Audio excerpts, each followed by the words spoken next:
last night or a night before that, I won't say which night. A seaman friend of mine, I'll not say which seaman, walked up to a big old building. I won't say which building, would not have walked up the stairs, not to say which stairs. If there had not been two girls leaving out the name of two girls, I recall a door, a big long room, I'll not tell which room. I remember a deep blue rug, but I can't say which rug. The girl took down a book of poems, not to say which book of poems. And as she read, I laid my head, and I can't tell which head down in her. Excited about this interview? I'm so nervous. Same. I just feel like I'm having another stroke or something. Something really It's gonna sucks. take forever. I'm jealous of your beard. We're good, okay. How did the death of your beloved wife tie into your writing? My wife died, and I wrote lots of poems about the death of young women because I feel like it's the most romantic topic in the world.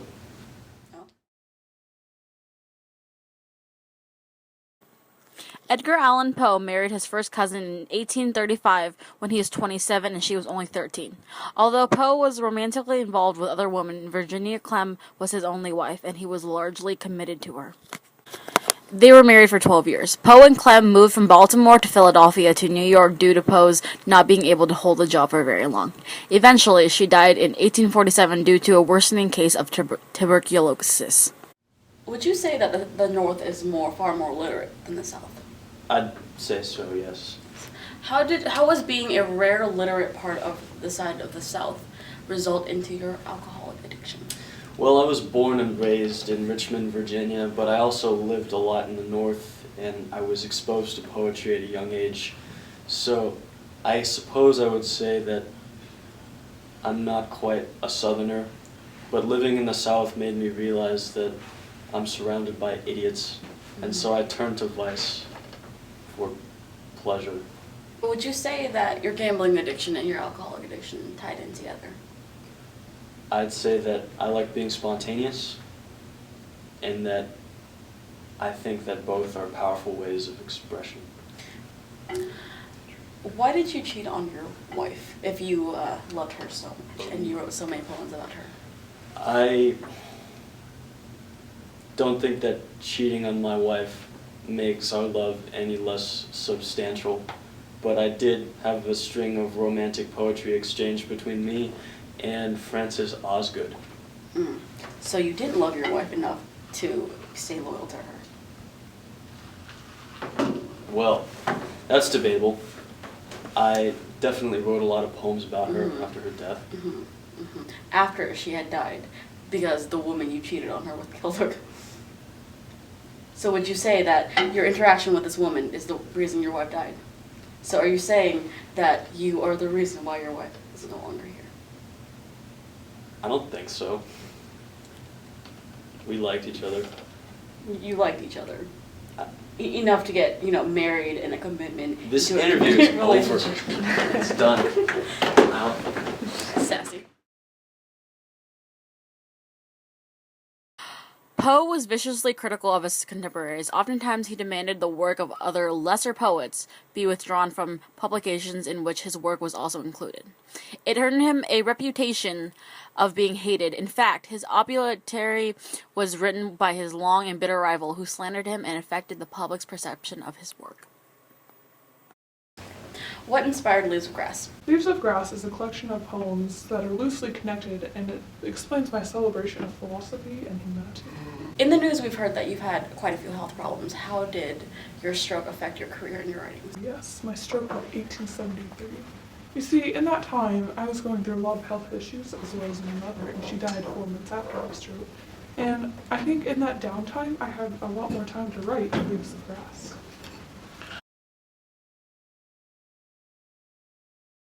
Late 1860s, Whitman's health began to sink with a return of the same symptoms, including depression and head pains. In addition, he began to break out in sudden sweats and diagnosed by doctors as symptoms of hospital malaria and hospital poison. They believed he had been absorbed into a system during the war. He recovered again, but in January 1873 suffered his first major stroke, which left him paralyzed. Some scholars have suggested the primary case was a troubling emotional incident occurring in 1870 that sapped his energy, although the event has never been uncovered. How did you feel about nursing in the Civil War? I didn't start nursing until I noticed I helped my brother. He had a facial wound, and it was pretty gross. And I was affected and moved by all the other wounded men, so I thought, I'm going to be a volunteer nurse. Would you say that experience affected you negatively or positively? I'd say positively because it helped me find myself and realize I can be a helpful person. Also, it inspired me to write more poems for Leaves of Grass. Whitman began his career as a male nurse while in the battle zone at Fredericksburg, Virginia, where he found his brother recovering from a superficial facial wound. He was greatly moved by the suffering of the wounded men. What actually is transcendentalism in transition? The Transcendentalism era or transition is a religious and philosophical movement in the 1820s and 30s, which was a protesting of spirituality.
What were your viewpoints on the topics such as slavery?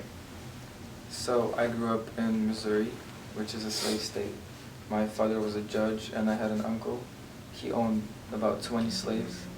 And I witnessed the first practice of slavery firsthand whenever I would spend time with my uncle or at his house. And also in my hometown I witnessed a brutal murder of a slave, which made me really hate slavery. If you were to not have had those traumatizing experiences, do you think you would be as active or less active than the way you are now about slavery? I wouldn't support slavery, but I wouldn't be as active as I was. What made you...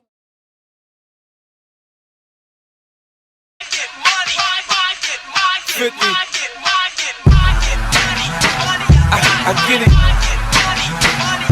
I get it. Yeah. I run New York. I get it. I get it. What did you feel about your religious views being so far off from everyone else's? Well, I feel like my religious views made me me, and that's what made my writing so different, and that's why everybody loved it, because it was so unique and different. What was your involvement in the Civil War? I'm extremely against slavery, but I don't really like being in the limelight. So most of my family members were active abolitionists, but it wasn't until 1844 when I was most active in abolishing slavery. I voted for Lincoln, but I was disappointed because he was more into preserving the Union instead of emancipating the slaves. The South calls slavery institution. I call it a destitution. After the Transcendentalist movement. Well, my essays' topics were usually individual freedom and the idea of self-reliance. And I think that so many people were inspired by my essays that were big movers of the Transcendentalist movement. Would you perhaps say your writing was very popular back in the day?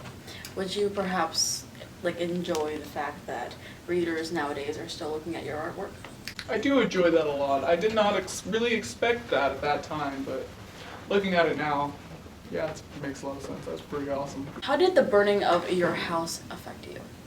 Well, at the time I was losing my mind from sickness, but the support from my family and friends helped a great deal. Ralph Waldo Emerson wrote an essay in 1857 about memory, but ironically started to lose his memory years later. Friends and family supported and took care of him. In 1872, Ralph Waldo Emerson's house burned down. Most of the roof, the second floor were destroyed, but luckily no one was injured. The community came together to donate and fix his house. Enough money was donated to fix the house and send Emerson's to Egypt and Europe. How did the family business shape your career? I wouldn't say the family business shaped my career. I would say the family business supported my career. Considering that my father worked at a pencil factory, that would actually help pay for my tuition to Harvard. Supposedly, you have a really close relationship with Ralph Waldo Emerson. Can you tell us a little more about that? Well, after becoming very close friends with Ralph Waldo Emerson, we would move in together, and he would become my mentor, and I would become his caretaker, considering he was fairly ill. How do you think your relationship with him affected your work and your writing? Well, Ralph Waldo Emerson exposed me to transcendentalism, which would greatly impact my work, my writings, which would also be published in The Dial, which was a transcendentalist magazine.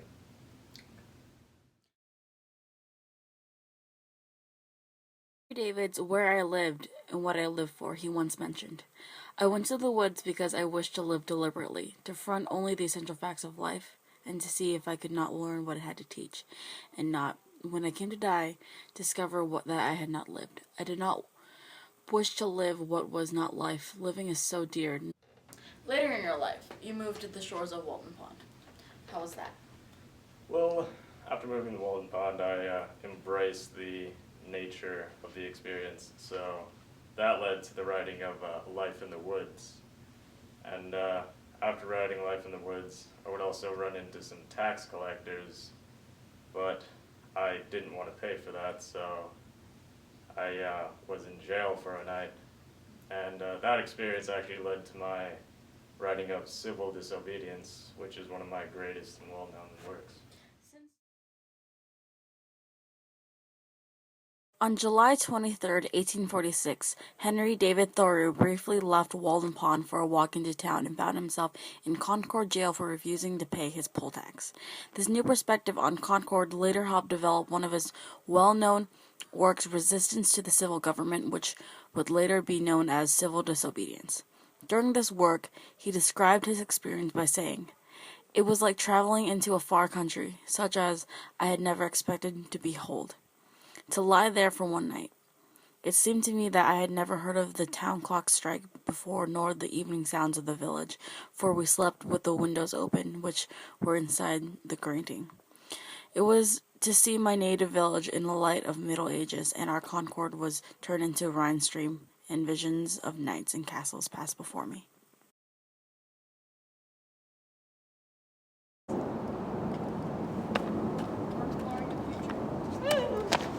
Beautiful day. Yeah. We're supposed to be famous American authors. Are you filming this? Yeah. You can keep walking.